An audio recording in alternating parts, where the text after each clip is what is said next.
আমি আসলে রিসেন্টলি একটু পরিবর্তন এসেছে আমার মধ্যে। এটা অনেকেই হয়তো নোটিস করেছেন। আমার ফেসবুক আইডি থেকে আমি অনেক বেশি পোস্ট করি, শেয়ার করি, বিভিন্ন কোটস শেয়ার করি। সো আমার কাছে মনে হয় যে ম্যাচুরিটি আসলে মানুষ আসলে অনেক বেশি চেঞ্জ হয়ে যায়। এখন আমি কারো কোনো কথাই ধরি না, কোনো গ্যাঞ্জামেও যাই না। যে যা ইচ্ছা বলুক, যে যা ইচ্ছা করুক। আর আমি আসলে বিগত দিনের সব কিছু ভুলে গেছি। থাকে না, অনেক সময় অনেক জায়গায় তো আমরা শুনি, থার্ড পার্টির মাধ্যমে অনেক কথা শুনি যে অমুক তোমার নামে এটা বলেছে, অমুক তোমার নামে এটা করেছে, বা অনেকে তো সামনে থেকেও বলে না। তো এই জিনিসগুলোকে মনে রাখাটা বোকামি আমি মনে করি। আমি আজকে লাইভেও বলেছি যে চিত্রনায়িকা দিঘির মামা, যে ভিক্টর মামা, ওনাকে তো আমরা মামা বলি, ওনার সাথেও কিন্তু আমার সকল সমস্যা মিটে গেছে। সো মামা আমার সাথে সে কথা বলেছে বিগত সবকিছুর জন্য। সে আমাকে সরি বলেছে। এটা বাইফা অ্যাওয়ার্ডসের প্রেস কনফারেন্সের দিনের কথা। আমি ওপেনলি বলছি, কারণ এটা বলতে কোনো সমস্যা নেই। আমিও বলেছি যে মামা আমার কোনো কথায় কষ্ট পেলে আমিও সরি। উনি আগে এসে কথা বলেছেন, আমিও কথা বলেছি।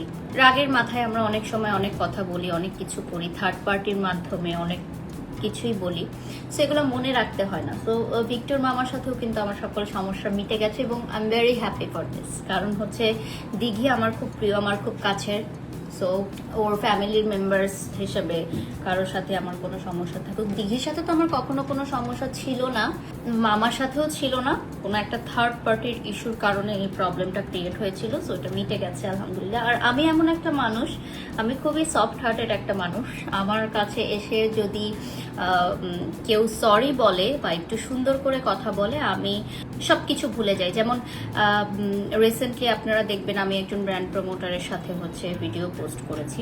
সো তার সাথেও মাঝখানে আমার একটা মনোমালিন্য হয়েছিল, সেটাও একটা তৃতীয় পক্ষের কারণে। তো যাই হোক, সে এসে আমাকে তার ভুল স্বীকার করেছে, আমিও সবকিছু ভুলে গেছি। Your mindset and mentality R truly wonderful আপু, অনু লিখেছেন, ধন্যবাদ আপু। যারই মাফ করেন না কেন ওই বস্তির রুবায়েতকে জীবনেও মাফ করেন না, যা করছে আপনাকে নিয়ে, সাইমন চৌধুরী লিখেছেন। আচ্ছা, আমি এই প্রসঙ্গে কোনো কথা বলতে চাই না। আসলে যে মাফ চায় না তাকে তো ভাইয়া মাফ করা যায় না। যে মাফ চায় তাকেই আমরা মাফ করতে পারি, তাই না?